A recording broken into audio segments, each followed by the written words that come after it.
મોટા વરાછાના રામચોક પાસે hit and રનની ઘટના બની હતી, જેમાં ડમ્પરે મોપેડ પર જતી બે પિતરાએ બહેનોને અડફેટે લેતા એકનું કચડાઈ જતા મોત નિપજવા પામ્યું હતું.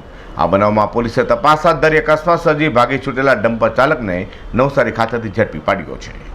ઉત્તરાયણ પોલીસ પાસેથી મળતી માહિતી મુજબ જગદીશ કોટડિયાના પુત્રી નમ્રતા મોટા વરાછામાં સોફ્ટવેર એન્જિનિયરની ઓફિસમાં નોકરી કરતી હતી. રવિવારે સવારે નમ્રતા તેની પિતરાએ બહેન માનસી સાથે મોપેડ પર સવાર થઈ કપડાની ખરીદી માટે જઈ રહી હતી.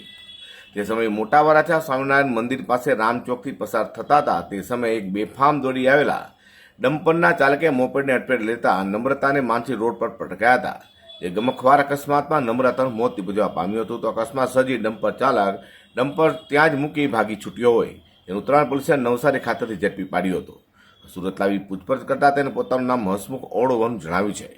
હાલ તો ઉત્તરાયણ પોલીસે ડમ્પર ચાલકની ધરપકડ કરી વધુ તપાસ હાથ ધરી છે. અઝર કુર્સી સાથે હર્ષદ સેઠા.